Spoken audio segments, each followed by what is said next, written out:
నమస్కారం. నేను Shankar మంగిలిపల్లి Gangaputra, BCA reservation రక్షణ కమిటీ చైర్మన్.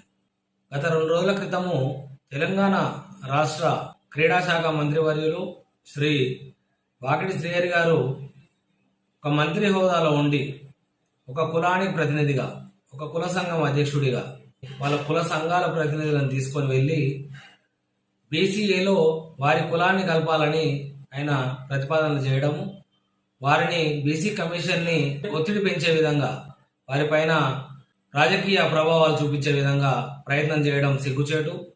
ఒక రాష్ట్ర మంత్రి హోదాలో ఉండి ఈ విధంగా చేయడం అంటే ఎట్టి పరిస్థితులలో కూడా వాకిటి శ్రీహరి అనేటోడు రాష్ట్ర మంత్రిగా ఉండడానికి అర్హత లేదు.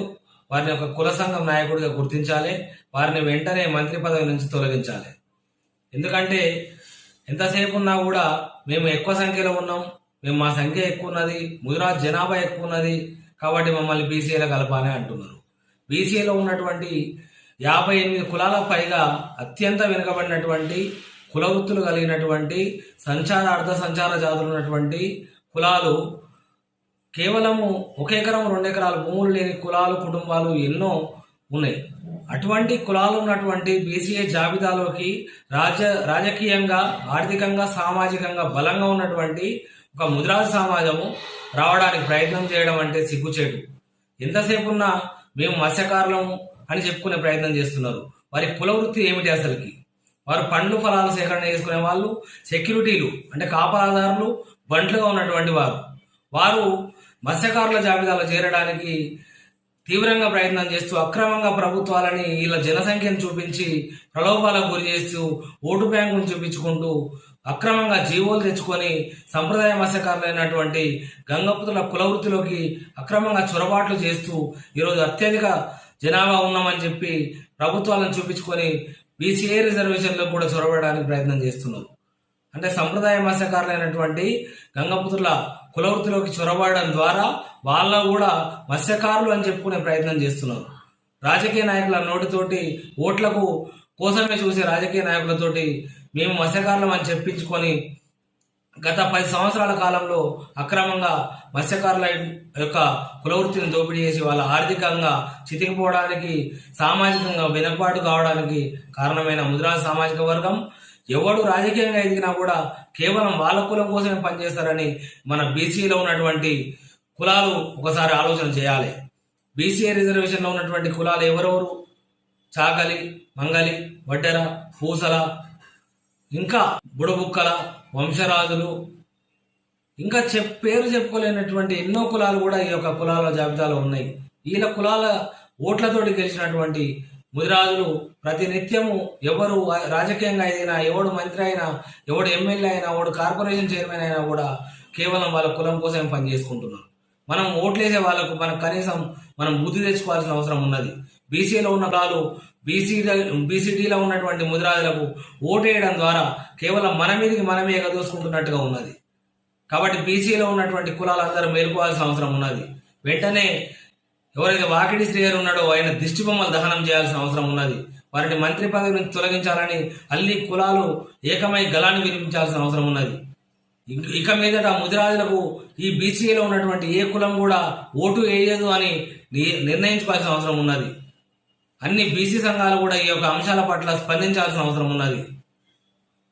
మొన్న జరిగినటువంటి సిపెక్ సర్వేలో కూడా కాంగ్రెస్ పార్టీ అధికారంలోకి వచ్చిన తర్వాత చేసినటువంటి సర్వేలో కూడా స్పష్టంగా బీసీఏ కులాల యొక్క స్థితిగతులు ఏంది, వాళ్ళ ఆర్థిక స్థితిగతులు ఏంది, వాళ్ళ ఉద్యోగాల పరిస్థితి ఏంది, అదే ముదిరాజుల ఆర్థిక స్థితిగతి ఏంది, వాళ్ళ దగ్గర ఉన్న భూముల విలువలేంది, వాళ్ళ దగ్గర భూములు ఉన్నటువంటి పరిస్థితులు ఏంది అనేది క్లియర్గా తెలియజేయడం జరిగింది.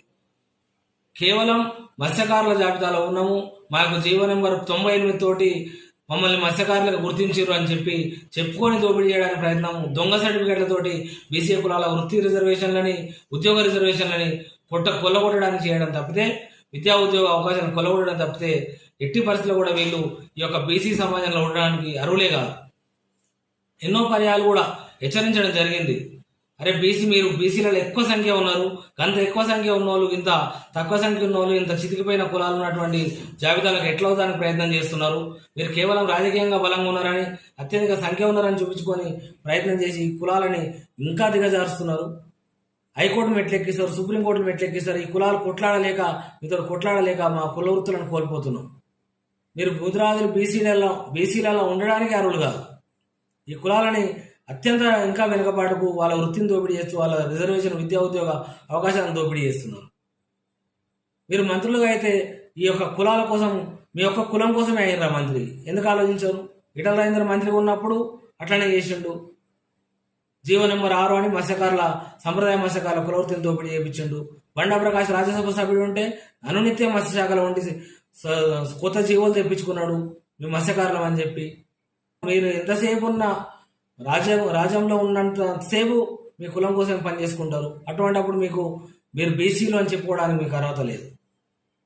బీసీలో ఉన్నటువంటి అన్ని కులాలు బీలా సీలా డీలో ఉన్నటువంటి కులాలు కూడా ఆలోచించాలి.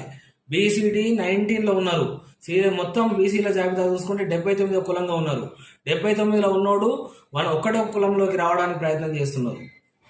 అంటే అప్పుడు స్థితిగతులన్నీ సామాజికంగా ఆర్థికంగా ఉన్నటువంటి స్థితిగతులన్నీ 1969, 70లో చూసినటువంటి అనంతరామన్ కమిషన్ నివేదికనే తప్పుపడుతున్నారా? అప్పుడు వాళ్ళు ఎవరు ఏ కుల వృత్తిలో చూడకుండానే వీళ్ళని బీసీడీ 19లో పెట్టిర్రా? వాళ్ళ కులవృత్తి ఏందో తెలియదా వాళ్ళకి? ఎందుకు గుర్తిస్తలేరు? ఎందుకు మంత్రులుగా ఉన్నటువంటి వారు ఈ విధంగా వ్యవహరిస్తున్నారు? ఆలోచించాల్సిన అవసరం ఉన్నది. దయచేసి బీసీలో ఉన్నటువంటి కులాలు అందరం ఏకం కావాలి. ఈ యొక్క బీసీ కులాల పైన ఆధిపత్యం చెలాయిస్తూ వృత్తి దోపిడీలు చేస్తూ రిజర్వేషన్ కొల్లగొడుతూ దొంగ సర్టిఫికెట్లు తీసుకుంటూ ఉద్యోగాలలో కొల్లగొడుతున్నటువంటి కులం పట్ల మనం ఏకం కావాల్సి ప్రభుత్వం పట్ల పోరాడాల్సిన అవసరం ఉన్నది. కాబట్టి వెంటనే ఈ యొక్క మంత్రిని తొలగించాలని అన్ని కులాలు కూడా ఏకంగా నినదించాల్సిన అవసరం ఉన్నది. జై బీసీ, జై జై బీసీ.